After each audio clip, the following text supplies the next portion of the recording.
হেই ছোট্ট ভাই ব্রাদার, কী অবস্থা সবার? আশা করি সবাই ভালো আছো। অঙ্কের ভয় এবার হবে জয়, তাই তো আবারও চলে আসলাম তোমাদের নবম দশম শ্রেণীর আরও একটি অঙ্ক নিয়ে। পৃষ্ঠা নাম্বার 74 যদি বের করো তাহলে দেখবা যে অনুশীলনী 3.5 আছে তোমাদের। ওকে, সো আজকে আমরা 36 আর 37 নাম্বার করব। 35 পর্যন্ত আমরা আগের ক্লাসে শেষ করে ফেলেছি। সেগুলো তুমি দেখে না থাকলে চলে যেতে পারো আমার চ্যানেলের প্লেলিস্টে। সেখানে কিন্তু সব অঙ্কগুলো একদম সিরিয়াল বাই সিরিয়াল দিয়ে আছে। আশা করি তোমাদের অনেক উপকার হবে। সো এখন আমরা শুরু করি, চলো। এখানে দেখো 36 নম্বর কি বলছে। বলছে দাঁড় বেয়ে একটি খালের এ বিন্দু থেকে বি বিন্দুতে ফিরে আসতে হবে। দাঁড়ের বেগ ধ্রুব হলে স্রোত থাকলে সময় বেশি লাগবে না স্রোত না থাকলে সময় বেশি লাগবে? ঠিক আছে, অ্যাকচুয়ালি আমরা এমনিতেই বুঝতে পারি, ঠিক আছে, এটা স্রোত থাকলে অবশ্যই সময় বেশি লাগবে, কিন্তু সেই জিনিসটা আমাদের কি করতে হবে, দেখাতে হবে অঙ্ক করে, তাই না? মনে করো এটা একটা খাল, এর এই পাশে হচ্ছে এ দূরত্ব আর এই পাশে যেটা আছে সেটা হচ্ছে আমাদের বি দূরত্ব। ওকে, তাহলে কি করবে, এই পাশ থেকে এই দিকে যাবে, আবার এইখান থেকে আবার এই এতে ফিরে আসবে। যে সময় লাগবে, যদি স্রোত থাকে তাহলে বেশি লাগবে নাকি স্রোত না থাকলে বেশি লাগবে? ঠিক আছে, এখানে বলছে দাঁড়ের বেগ ধ্রুব হলে, ঠিক আছে, অর্থাৎ যে দাঁড়ের বেগ যে সেটা ধ্রুব হবে, একই ধরনের থাকবে, ঠিক আছে, নির্দিষ্ট একটা মাত্রায় থাকবে, সেই কথাটাই বলছে। তো যদি স্রোত থাকে এদিকে, তাহলে স্রোত থাকলে যাইতে যেহেতু আমাদের যেমন তাড়াতাড়ি যাইতে পারবো, আবার ফিরতে কিন্তু সেমভাবে আমাদের কি লাগবে, বেশি লাগবে, কারণ উল্টো দিকে কাজ করবে বেগ, তাই না? আচ্ছা, এখন সেই জিনিসটাই আমাদের কি করতে হবে, অঙ্কের মাধ্যমে বের করতে হবে।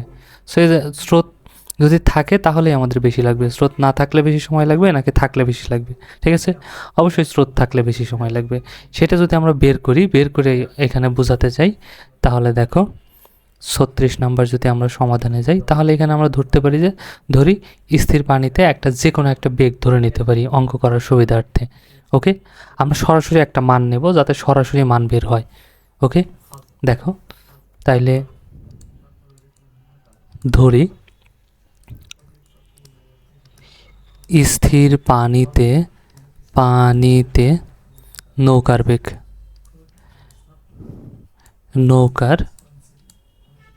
বেগ সমান কত, 10 কিলোমিটার। ঠিক আছে, 10 কিলোমিটার ঘন্টায়। ওকে, আচ্ছা, মানে স্থির পানিতে, এখানে কোনো স্রোত নাই, এটা ধরে নিলাম আনুমানিক একটা। ঠিক আছে, আমরা একটা নির্দিষ্ট মান দিলাম, এক্সও ধরেও করতে পারতাম, ভেজাল হয়তো বুঝতে না। আমরা একটা নির্দিষ্ট মান নিলাম যাতে বুঝতে পারো, ঠিক আছে, অঙ্কটা বুঝতে সুবিধা হয়। তাহলে দেখো এখন স্রোতের বেগ ধরলাম 2 কিলোমিটার, মানে স্রোত যেহেতু আছে স্রোতেরও তো একটা বেগ থাকবে, তাই না? এই জন্য আমরা ধরবো যে স্রোতের বেগ সমান 2 কিলোমিটার। ঠিক আছে, কিলোমিটার ঘন্টায় ধরে নিলাম। আচ্ছা, তাহলে এবার খেয়াল করো, উজান মানে কি, যদি আমরা উজানও লিখতে পারি আবার প্রতিকূলও লিখতে পারি, অর্থাৎ যেদিকে স্রোত আছে তার উল্টো দিকে, সেটাকে বলে উজান। ঠিক আছে, তাহলে আমরা লিখতে পারি উজানে বা প্রতিকূলে, যেটা তোমার ভালো লাগে সেটা লিখতে পারো। ঠিক আছে, বেগ তাহলে কত হয়ে যাবে, আগে ছিল কি স্থির বেগ 10 আর স্রোতের বেগ যেহেতু 2, তার মানে 2টা কী হয়ে যাবে, মাইনাস হয়ে যাবে।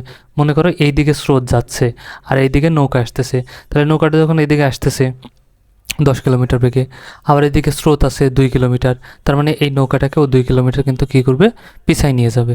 ঠিক আছে, এই জন্য 10-এর থেকে 2 আমরা বাদ দিলাম, তাহলে কত হয়ে যাবে, সমান হয়ে যাবে 8। ঠিক আছে, আচ্ছা, এত কিলোমিটার। আর যদি আমরা বলি ভাটা মানে অনুকূলে, ঠিক আছে, ভাটিতে বেগ, তাহলে তুমি চাইলে এখানে কি লিখতে পারো, অনুকূলে লিখতে পারো। ঠিক আছে, মানে যেদিকে স্রোত যাচ্ছে বেগও সেই দিকেই যাবে। তাহলে নৌকার বেগ 10 কিলোমিটার, নৌকা তো যাচ্ছেই, আবার যোগ আরও বেগ আছে 2 কিলোমিটার, এই 2 কিলোমিটারও কিন্তু নৌকাকে নিয়ে যাচ্ছে। ঠিক আছে, তাহলে কত হয়ে যাবে, 12। ওকে, তাহলে কত হয়ে গেল দেখো 12 কিলোমিটার, ঠিক আছে, ঘন্টায়। আচ্ছা, পেয়ে গেছি। এখন স্রোত থাকলে সময় কতটুকু লাগে সময়টা বের করি, হ্যাঁ, আর স্রোত না থাকলে কতটুকু সময় লাগে তাহলে সেটা বের করি। এখন দেখো, তাহলে এখানে আমরা লিখতে পারি স্রোত থাকলে, স্রোত থাকলে, স্রোত থাকলে যেতে সময় লাগে কতটুকু সেটা আগে বের করি। চলো, যেতে সময় লাগে, যেতে সময় লাগে, মোট পথকে যদি বেগ দিয়ে ভাগ দেই তাহলে সময় পেয়ে যাব। মোট পথ, ও আই এম সরি, এখানে দেখো, এখানে দেখো, এক মিনিট, কারণ এইখানে বলছে এই এ থেকে বি বিন্দু, এ থেকে বি বিন্দু কত দূর সেটা তো আমরা জানি না, তাই না? এই জন্য আমরা কি করব, এইখানে ধরি, আমরা লিখে নেব যে, আর একবার ধরি যে একদিকে দূরত্ব, মানে বলছে এ থেকে বি, মানে এটা যদি এ হয় আর এটা যদি বি হয় তাহলে কী করবো, এই এ থেকে বির একটা দূরত্ব ধরবো, ঠিক আছে? তাহলে একদিকে আমরা ধরে নেব যে দূরত্ব সমান 24, সরি 28 হয়ে গেল, 24 কিলোমিটার। ওকে, মনে করবো এই এ থেকে বি পর্যন্ত এটার যে দূরত্ব সেটা আছে কত, 24 কিলো আছে, এটা ধরে নিলাম। তাহলে যেতে সময় লাগবে কত, মোট পথকে যদি ই দিয়ে ভাগ দেই, অর্থাৎ বেগ দিয়ে ভাগ দেই, তাহলে সময় পেয়ে যাবো। তাহলে মোট পথ 24, যেতে সময় লাগে, ঠিক আছে। এখানে বেগ কত, যেতে লাগে কত, 12 কিলোমিটার ঘন্টায়, বেগ কত, 12 কিলোমিটার, তাই না? তাহলে একে যদি আমরা 12 দিয়ে ভাগ দিই তাহলে পেয়ে যাব কত, 2। 24কে 12 দিয়ে ভাগ দিলে 12 দুগুণা 24, তাহলে 2 ঘন্টা। ওকে, এখন ফিরে আসতে সময় লাগে কতটুকু সেটা বের করি। এখানে কিন্তু স্রোত থাকলে, মানে স্রোত আছে, তাহলে এই যে উজানে বেগ, ফিরে আসতে এর বেগ কত, 8 কিলোমিটার ঘন্টায়, ঠিক আছে। তাহলে ফিরে আসতে আমরা এখানে লিখতে পারি ফিরে আসতে বা ফিরতে, সরাসরি লিখতে পারি যে ফিরতে সময় লাগে, ঠিক আছে। তাহলে মোট পথ কিন্তু একই আছে, এখান থেকে গেছে যাতে লাগছে 2 ঘন্টা, আবার এই পথ তো সমানই, এই পথে ফিরে আসবে, ঠিক আছে। তাহলে আসতে বেগ কত, 8, কারণ যে বাধা কাজ করতেছে, তাহলে কত হবে, 3 × 8 = 24, 3 ঘন্টা। তাহলে যাইতে লাগলো 2 ঘন্টা, আসতে লাগলো 3 ঘন্টা, তাহলে মোট সময় লাগলো কতটুকু, সুতরাং মোট সময় লাগে তাহলে কত, 2 + 3 = 5 ঘন্টা। এটা স্রোত থাকলে, এই যে লিখে নিয়েছিলাম স্রোত থাকলে। এখন বের করি স্রোত না থাকলে, ঠিক আছে। চলো আবার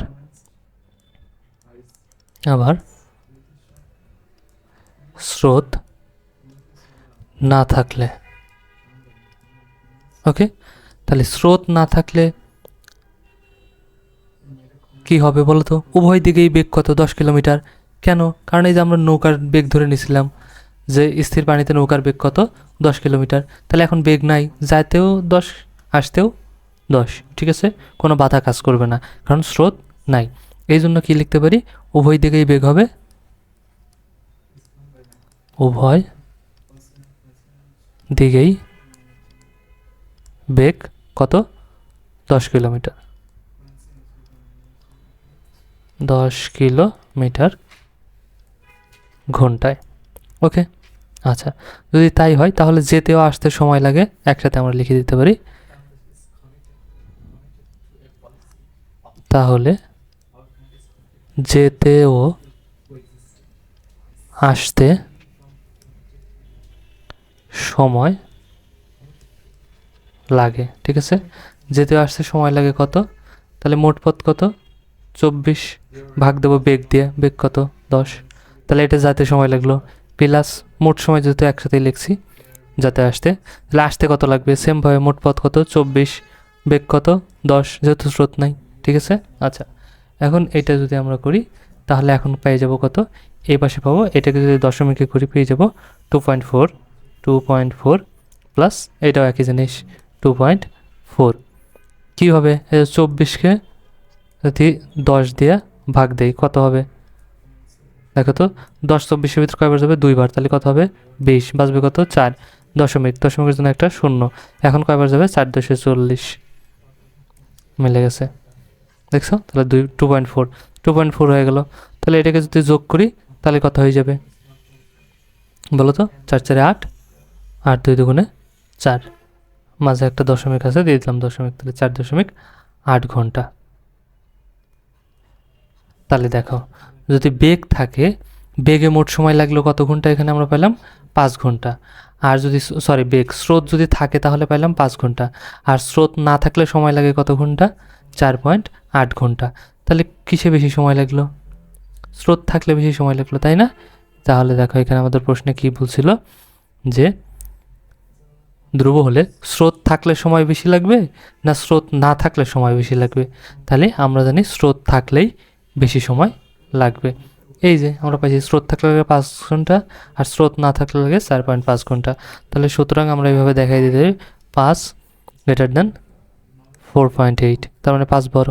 ঠিক আছে, তাহলে কি লিখতে পারি? সুতরাং স্রোত থাকলে সময় বেশি লাগে, এটাই হচ্ছে আমাদের অ্যান্সার। ওকে, আশা করি বোঝা গেছে, তাই না? আচ্ছা, তারপর যদি 37 নম্বরটা দেখি, এই অঙ্কটা একটু মনোযোগ দিয়ে খেয়াল করো। দেখো, এই অঙ্কটা কিন্তু একটু বড় মনে হতে পারে, ঠিক আছে, ভেজাইলে মনে হতে পারে, বাট কঠিন না, ঠিক আছে? অঙ্কটা ইজি, জাস্ট তুমি যদি একটু প্যাচটা ধরতে পারো, পয়েন্টগুলো, ঠিক আছে, পয়েন্ট আউট করতে পারো জিনিসগুলোকে, তাহলে কিন্তু অঙ্কটা ইজি হয়ে যাবে, খুবই ইজি। তবে একটু অনেকেই বলে অঙ্কটা ভেজালো, তো ভয় পাওয়ার কিছু নাই। দেখো, আমরা খুব ইজিলি করে ফেলতে পারবো, ঠিক আছে, তুমি নিজেই বুঝতে পারবা।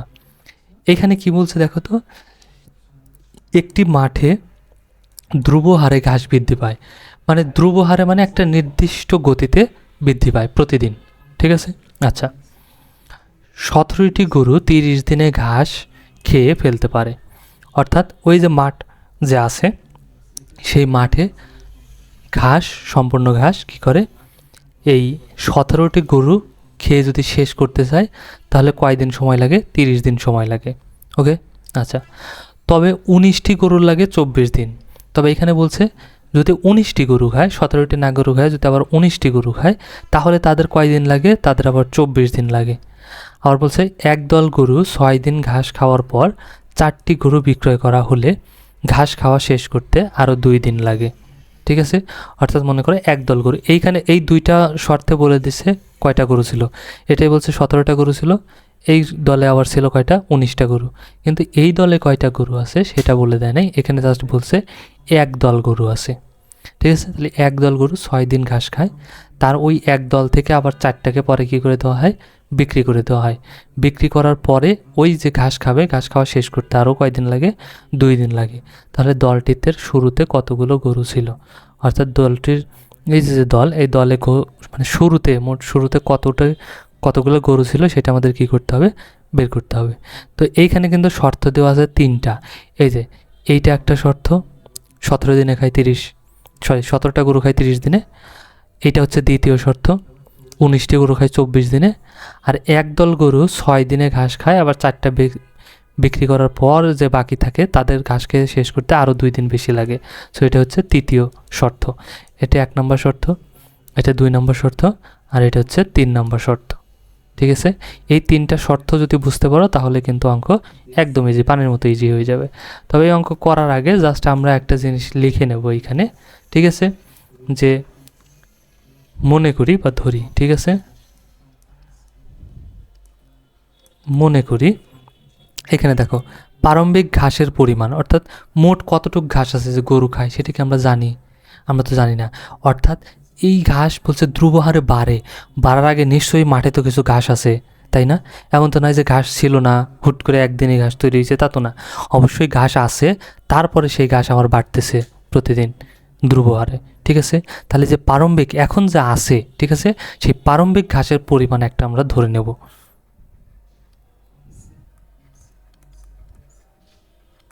তাহলে তাহলে আমরা ধরে নিলাম যে প্রারম্ভিক ঘাসের পরিমাণ, ঠিক আছে, সমান এ, অর্থাৎ মাঠে যে ঘাস আছে সেটাকে কী ধরলাম, এ পরিমাণ ধরে নিলাম। ওকে, আর প্রতিদিন প্রতিটি গরু ঘাস খায়, এই যে 17টা খায়, এখানে 19টা খায়, আবার এখানে একদল আছে, তারা যে গরুগুলো আছে এই প্রত্যেকটা গরু প্রতিদিন কি পরিমাণ ঘাস খায়, কারণ ঘাস তো খায় শেষ করে ফেলবে, তাহলে তো একটা গরু নিশ্চয়ই একটা নির্দিষ্ট পরিমাণ ঘাস খায়, তাই না? এই জন্য আমরা লিখে নেব যে প্রতিদিন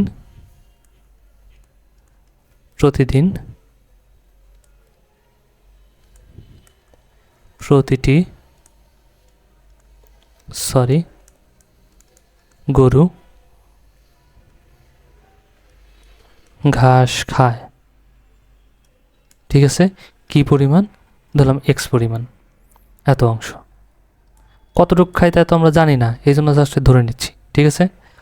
এখন বলছি কি, একটি মাঠে দুর্বহারে ঘাস বৃদ্ধি পায়, অর্থাৎ প্রতিদিন একটা নির্দিষ্ট পরিমাণে ওই ঘাস কী করতেছে, মাঠের ঘাস বাড়তেছে, তাই না, বৃদ্ধি পাচ্ছে। তাহলে আমরা লিখতে পারি যে প্রতিদিন ঘাস বৃদ্ধি পায়, ঘাস বৃদ্ধি পায়, ঠিক আছে।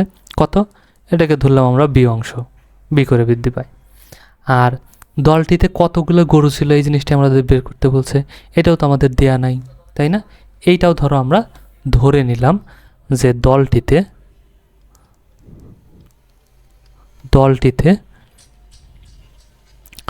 শুরুতে বা শুরুর, ঠিক আছে, শুরুর গরুর সংখ্যা বা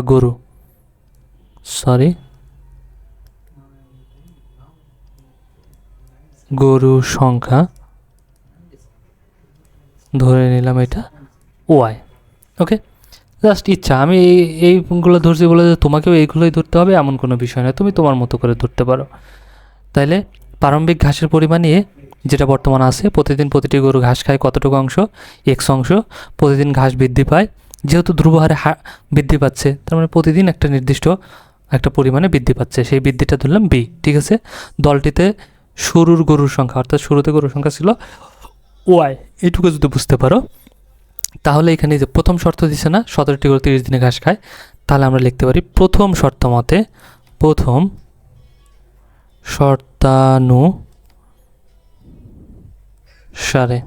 ঠিক আছে, মানে প্রথম শর্ত অনুসারে। তাহলে দেখো এইখানে কি বলছে, গরু কয়টা, 17টা, ঠিক আছে। তাহলে 17টা গরু ঘাস খায় কয়দিন, 30 দিন, ঠিক আছে। একদিনে খায় কতটুকু পরিমাণ, এক্স পরিমাণ, তাহলে 17 দিনে কতটুকু গরু ঘাস খায়, তাহলে 30 দিনে খায়, একদিনে খায় এক্স অংশ, 30 দিনে খায় 30 এক্স, তাই না। আর 17টা গরু কতটুকু খায়, তাহলে 17তে গুণ দিলে হয়ে গেল, তার মানে এই তিনটেই গুণ সমান, এটা হচ্ছে 30 দিনে খাওয়া ঘাস, ঠিক আছে, এটা সমান। তাহলে মোট ঘাস কতটুকু ছিল, কারণ প্রথমে ঘাস ছিল কত, এ অংশ, ঠিক আছে, এই অংশ প্লাস আরও 30 দিন খাইছে, মানে 30 দিন বাড়ছে, ঠিক আছে, কত করে 30 দিন বাড়ছে না ঘাস, তাহলে 30 আবার বাড়ছে, বৃদ্ধি পেয়েছে কতটুকু করে, বি করে, তাহলে এই সাথে হয়ে যাবে বি। কারণ প্রারম্ভিক ঘাস, প্রথমে ঘাস ছিল এই অংশ, তার সাথে আবার 30 দিন খাইছে, এই 30 দিনে আবার বি অংশ করে বাড়ছে, তাহলে এইটুকু হয়েছে 30-এর সাথে বি গুণ হয়ে গেছে, ঠিক আছে। তার মানে এটা তাহলে এটাকে যদি আমরা একটু অঙ্ক করি, তাহলে 17 আর 30 যদি আমরা গুণ করি, তাহলে আমরা পাই যাব 510, কত, 510, আর সাথে এক্স, 510 এক্স ইকুয়াল আমরা কত লিখতে পারি, এ প্লাস 30 বি। ওকে, এটাকে আমরা দিতে পারি সমীকরণ নম্বর 1। ওকে, এটা গেল প্রথম শর্ত। সেমভাবে আমরা কি করব, দ্বিতীয় শর্ত বের করব। দ্বিতীয় শর্তানুসারে, তাহলে দেখো দ্বিতীয় শর্তানুসারে কি বলছে, দ্বিতীয় শর্ততে গরু ছিল কয়টা, 19টা, কয়দিন খাইছে, 24 দিন, ঠিক আছে। তাহলে গরু হচ্ছে এখন 19টা, কয়দিন খাইছে, 24 দিন, তাহলে প্রতিদিন কি পরিমাণে একটা গরু খায়, এক্স পরিমাণ। ওকে, এইটা তাহলে মোট খাওয়ার পরিমাণ। তাহলে এখন এইখানে মোট ঘাস কত হবে, সেমভাবে প্রারম্ভিক ঘাস এ যোগ হয়ে যাবে কত, কয়দিন খাইছে, 24 দিন, তাহলে এই যে 24 দিন এবং বৃদ্ধি পাইছে কত করে, বি করে, তাহলে ওইটুকু গুণ হয়ে যাবে সাথে 24 দিনে কত পরিমাণ ঘাস হয়েছে। ঠিক আছে, পেয়ে গেছি। আচ্ছা, তাহলে বা এখন দেখো এই 19 আর 24 যদি আমরা গুণ করি তাহলে হয়ে যাবে 456, 456 সাথে এক্স আছে, এক্স ইকুয়াল, তাহলে এ পাশে কথা হয়ে যাবে একই, এ প্লাস 24b। বোঝা গেছে? এটাকে আমরা ধরবো কত, 2 নং সমীকরণ। ওকে, তাহলে দেখো এই এটাও যোগ আছে, এটাও যোগ আছে, তাহলে যদি এই 1 আর 2 বিয়োগ করি তাহলে এ কেটে যাবে, এখান থেকে আমরা একটা বির মান পাবো। ওকে, এই জন্য আমরা এখন কি করব, 1 ও 2 নং সমীকরণ বিয়োগ করব। ঠিক আছে, তাহলে এইখানে আমরা কি করব, 1 ও 2 নং সমীকরণ বিয়োগ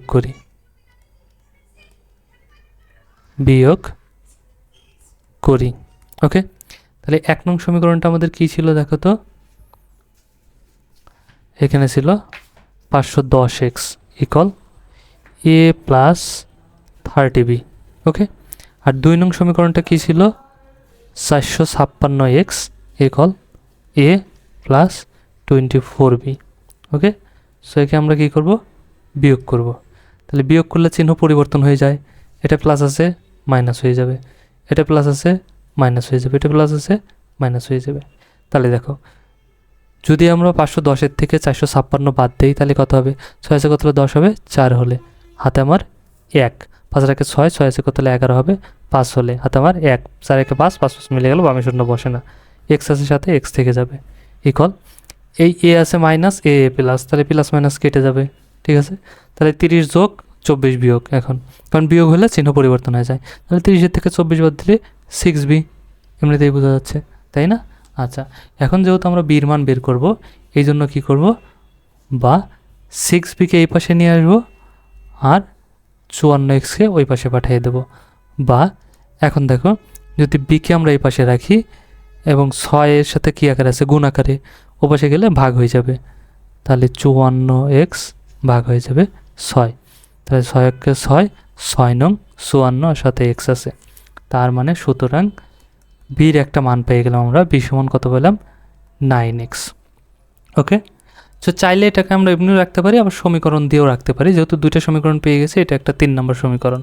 ঠিক আছে, বুঝতে সুবিধা হবে যে এখানে মানগুলো আছে, এই জন্য সমীকরণটা দিলাম। ওকে, বির মান, তাহলে বির মানটা এখন 1 নং সমীকরণে বসাই, যদি বির মানটা এখন বসাই, এই 1 বা 2 নং যে কোনো একটা সমীকরণে বসাই, তাহলে এখান থেকে আবার কিন্তু আমরা এর মানটা পেয়ে যাব। ঠিক আছে, এই জন্য এখন আমরা কি করব, যে বির মান 1 নং সমীকরণে বসাই, তাহলে বি সমান 9x 1 নং সমীকরণে বসাই। ওকে, বসাই, তাহলে 1 নং সমীকরণটা আমাদের কি ছিল, 510, তাহলে দেখো আমাদের প্রথম সমীকরণটা ছিল কি, 510x equal a plus 30b, a plus 30b এটা ছিল। তাহলে এখন কি করব, বা এই বির জায়গায় খালি বির মান বসাবো। ঠিক আছে, তাহলে 510x ইকুয়াল, এ তো মান নাই, তাহলে এ থাকবে প্লাস 30 গুণ, এসব এই 30-এর সাথে বি তো গুণ আকার আছে, বির মান কত, 9x, দিলাম 9x, তাহলে বা এত এক্স ইকুয়াল এ প্লাস, এ পাশে কত হয়ে যাবে, তাহলে 900 3 নং 27 270x। ওকে, এখন আমি কি করব, যেহেতু এর মান বের করতে হবে, এই সবগুলোকে এই পাশে নিয়ে আসবো আর রেখে দেবো ওই পাশে, তাহলে বা এখন দেখো তো কী করব, এ প্লাস 270x, ঠিক আছে, ইকুয়াল কত হয়ে যাবে, এ পাশে দিয়ে দেবো 510x, তাহলে বা যেহেতু এর মানটা বের করবো এই জন্য একে এ পাশে রাখবো, ইকুয়াল এ পাশে 510 ছিল রাখবো, এ পাশে প্লাস আছে, এটা এসে কী হয়ে যাবে, মাইনাস হয়ে যাবে 270x। ওকে, তাহলে সুতরাং এর সমান কী হয়ে যাবে, বিয়োগ দিতে হবে। ঠিক আছে, 0 0 0, 7 আছে কত হলে 11 হবে, 4 হলে হাতে আমার 1, 2 এর 3, 3 আছে কত হলে 5 হবে, 2 হলে মানে 240x। তাহলে এ সমান কিন্তু একটা মান পেয়ে গেছি, তাই না? এ সমান মান পেলাম কত? 240। এটাকে চাইলে আমরা আর একটা সমীকরণ দিতে পারি, 3 গেছে, তাহলে এটাকে আমরা দিতে পারি 4 নম্বর সমীকরণ। ঠিক আছে, জাস্ট আমরা মানটা মনে রাখার জন্য যে এই জায়গায় মান আছে, এই জন্য দিলাম সমীকরণটা। তাহলে এই প্রশ্নে যে আমরা দেখছিলাম শর্ত দেওয়া আছে কয়টা? 3টা। এটা একটা শর্ত 17টা গরু 30 দিনে খায়, 19টা গরু 24 দিনে খায়। আর একটা শর্ত ছিল কি, একদল গরু 6 দিনে ঘাস খায়। ঠিক আছে, আর 4টা গরুকে পরে বিক্রি করে দেওয়া হয় এবং ঘাস শেষ করতে তার আরও কয়দিন লাগে? 2 দিন বেশি লাগে। তাহলে 1 নম্বর 2 নম্বর শর্ত তো আমরা এখানে নিছি, প্রথম শর্ত দ্বিতীয় শর্ত। তৃতীয় শর্তটা কিন্তু এখনও নিই তাই না? চলো তৃতীয় শর্তটা এবার বের করি, তাহলে দেখো এখন কিন্তু খুব ইজিলি বের করে ফেলতে পারবো যে তৃতীয় শর্তানুসারে। ঠিক আছে, তাহলে তৃতীয় শর্ততে কতগুলো গরু আছে আমরা কিন্তু জানি না, বলছে একদল গরু, তাই না? এই যে এখানে বলছিল একদল গরু, আর আমরা দলের গরুকে ধরছি কত? ওয়াই। তার মানে ওয়াইটা গরু কয়দিন ঘাস খাইছে? 6 দিন ঘাস খাইছে। কি পরিমাণ ঘাস খায় একটা গরু? এক্স পরিমাণ। ঠিক আছে, তাহলে আমরা লিখতে পারি গরু কয়টা? ওয়াইটা গুণ কয়দিন খাইছে? 6 দিন। একটা গরু কী পরিমাণ খায়? এক্স পরিমাণ, সেই আগের নিয়মই, প্রথম শর্ত আর দ্বিতীয় শর্ততে যা করছি।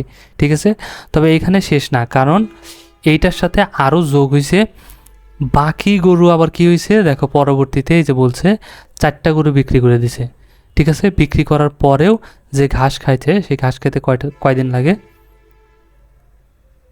2 দিন সময় বেশি লাগে, তাই না? তাহলে কয়টা গরু বেচছে? 4টা গরু। তাহলে মোট গরু ছিল কয়টা? ওয়াইটা। তার ভিতরে বিক্রি করে দিছে কয়টা? 4টা। এই জন্য মোটের থেকে 4টা বাদ দিলে এখন বর্তমান যে কটা আছে সেই কটা গরু পেলাম। এই কটা গরু তো নিশ্চয়ই ঘাস খাচ্ছে প্রতিদিন, তাই না? প্রতিদিন কী পরিমাণ খাচ্ছে? এক্স পরিমাণ। খাওয়ার পরেও এর কয়দিন লাগছে শেষ করতে? 2 দিন, এই জন্য কোন 2। 4টা গরু বিক্রি করার পরেও যে গরু আছে সেই গরু ঘাস খায়, কয়দিন লাগছে ঘাস খেতে শেষ করতে? 2 দিন। সেই কথাটাই কিন্তু এখানে আমাদের প্রশ্নে বলছিল যে একদল গরু 6 দিনে ঘাস খায়। আচ্ছা, খাইলো, খাওয়ার পরে মোট যে গরু ছিল ওই দলের ভিতর থেকে 4টা গরু বিক্রি করে দেওয়া হয়েছে। 4টা গরু বিক্রি করার পর ওই দলে নিশ্চয়ই আরও গরু আছে, তাই না? ওই গরুগুলোর ঘাস শেষ করতে আরও কয়দিন লাগছে? 2 দিন। সেই কথাটাই এখানে জাস্ট আমরা গুছিয়ে লিখছি যে এই যে মোটের থেকে 4টা বাদ দিয়েছি, তাহলে বাকি যে কটা আছে সেই কটার এখন খাইতে কয়দিন লাগতেছে? 2 দিন লাগতেছে, এক্স পরিমাণ করে খায়। আচ্ছা, তাহলে সমান আমরা কি লিখতে পারি? মোট যে ঘাস, তাই না? প্রারম্ভিক ঘাস ছিল কত? এ প্রথমে, তাহলে এ যোগ এটার সাথে কত হয়ে যাবে? কারণ প্রথমে খাইছে কয়দিন? 6 দিন। 6 দিন খাওয়ার পরে আবার 4টাকে বিক্রি করে দিছে। বিক্রি করা দেওয়ার পর এখন যে গরু আছে সেই গরুর আবার শেষ করতে কয়দিন লাগছে? আরও 2 দিন লাগছে। তাহলে 6-এর সাথে আরও 2 দিন লাগছে। ঠিক আছে, এতদিন। আবার ঘাস বৃদ্ধি পাইছে কতটুকু করে? বি করে, এই জন্য সাথে বি গুণ হয়ে গেছে। বোঝা গেছে? এইটুকু যদি বোঝা যায় তাহলে অঙ্ক কিন্তু শেষ। এখন কি করব? খালি সমাধান দেখো। তাহলে বা এখন 6x আর y যদি গুণ করি তাহলে হয়ে যাবে 6xy। ওকে, এখানে যোগ যোগ। এখন এই 2 আর x, এই 2 আর x গুণ হয়ে যাবে, তাহলে 2x। এই 2x দিয়ে এই y-কেও গুণ দেবো, 2x দিয়ে 4-কেও গুণ দেবো। ঠিক আছে, তবে 2x এর আগে কিন্তু প্লাস আছে, প্লাস, এই জন্য প্লাস হয়েছে। তাহলে 2x আর y গুণ করলে 2xy। তাহলে এর আগে প্লাস আছে, এর আগে মাইনাস, প্লাস মাইনাসে মাইনাস। এই 2x দিয়ে যদি 4-কে গুণ করি তাহলে 4 দুগুণে হয়ে যাবে 8 আর সাথে x। ওকে, হয়ে গেল সমান। এখন এই এর মান কিন্তু আমরা জানি কত? 240। তাহলে সরাসরি আমরা বসাই দিলাম 240x, এর মান 240x, যোগ আছে যোগ। এখানে কত হয়ে যাবে? 6 আর 2 8। ঠিক আছে, গুণ, এটার সাথে কি আছে? গুণ আকারে বির মানও কিন্তু আমরা জানি, বির মান কত? 9x। ওই যে পাইছিলাম উপরে একটু আগে বের করলাম, এই যে 20 9x, তাই না? আচ্ছা, যদি তাই হয় এখন দেখো সমাধান করি, চলো। বা 6টা xy আর 2টা xy কয়টা হয়ে যাবে? 8টা xy। ওকে, আর মাইনাস এখানে কি আছে? 8x ইকুয়াল এ পাশে তাহলে কত হয়ে যাবে? 240x ঠিকই রাখবো। এখন প্লাস এই 8 আর 9 গুণ হয়ে যাবে, তাহলে 8 নং 72, সাথে x আছে x। এবার কি করা যায় দেখো তো, এই পাশ থেকে কিন্তু কমন নেওয়া যায়। 8 আছে x আছে, এপাশে 8 আছে x আছে, তার মানে আমরা কমন নিতে পারি কি? 8x কমন নিতে পারি। 8x কমন নিলে কী বলবে? 8x কেটে যাবে, শুধু y থাকবে। মাইনাস 8x দিয়ে 8xকে ভাগ দিলে 1 হয়। সমান সমান রাশি দ্বারা সমান সমান রাশিকে ভাগ করলে 1 হয়। আচ্ছা, তাহলে সমান, এ পাশে যোগ আছে, তাহলে যোগ করি। 2 আর 0 2, 7 আর 4 11, 11-র 1 হাতে আমার 1, 2 আর 1 3, মানে 312, সাথে এক্স আছে, এক্স মানে 312 এক্স, 240টা এক্স আর 72টা এক্স, কয়টা হয়ে যাবে? 312টা এক্স। আচ্ছা, এখন এইটা 8x এর সাথে কী আকারে আছে? গুণ আকারে। তাহলে 8x ওই পাশে পাঠিয়ে দিলে কী হয়ে যাবে? ভাগ হয়ে যাবে। তাহলে বা এখানে ওয়াই মাইনাস 1কে এই পাশে রাখবো, ইকুয়াল এ পাশে কত আছে? 312x। ওকে, একে ভাগ দেবো কত দিয়ে? 8x দিয়ে। তাহলে এই এক্স এক্স কেটে যাবে, আর 8 দিয়ে যদি আমরা 312কে ভাগ দিই তাহলে কত হয়ে যাবে? 39। ঠিক আছে, 39, 8 দিয়ে ভাগ দিলে 8 দিয়ে 39, এই 312 ভাগ দিলে 39। ঠিক আছে, দেখো আমি তোমাদেরকে ভাগ দিয়ে দেখাই। 8 দিয়ে যদি 312কে ভাগ দিই, 31-এর ভিতরে কয়বার যাবে? 3 বার। 3 8টা 24, বাঁচবে কত? এখানে 7। ঠিক আছে, কারণ 1কে 11 ধরতে হবে, 4 আছে কত 11 হবে? 7 হলে তোমার 1, 2 3, 3 3 গেলে বামে শূন্য বসে না, এই 2 কাটে নিয়ে এসো 72, তাহলে কত হয়ে যাবে? 8 নং 72, কত হয়ে গেল? 39। ঠিক আছে, তার মানে এখানে আমরা পেলাম বা ওয়াই মাইনাস 1 ইকুয়াল কত? 39। এখন যেহেতু আমাদের শুধু ওয়াইয়ের মানটা লাগবে, তাহলে আমরা বের করব বা ওয়াই ইকুয়াল 39, একই পাশে মাইনাস ছিল, পাশে আসলে কী হয়ে যাবে? প্লাস হয়ে যাবে, +1। তাহলে ওয়াইয়ের মান, সুতরাং ওয়াই ইকুয়াল কত হয়ে যাবে? 40। ঠিক আছে, সো এই ওয়াইতেই কিন্তু আমরা ধরছিলাম, কি ধরছিলাম দেখো তো, এই যে শুরুতে গরুর সংখ্যা ওয়াই, আর আমাদের চাইছিল কি দলটিতে শুরুতে কতগুলো গরু ছিল, তাহলে এই ওয়াই পরিমাণ, ওয়াইয়ের মান বের করলেই পেয়ে যাব। তাহলে ওয়াই পাইছি 40, তার মানে শুরুতে আমাদের কতগুলো গরু ছিল? 40টি গরু ছিল। ঠিক আছে, একটু ভেজালে মনে হতে পারে, কিন্তু একদম সহজ, কিন্তু দেখছো কত ইজিলি কিন্তু করে ফেলছি, তাই না? তাহলে আমরা লিখে দিতে পারি, সুতরাং নির্ণয় দলটিতে, সুতরাং নির্ণয় দলটিতে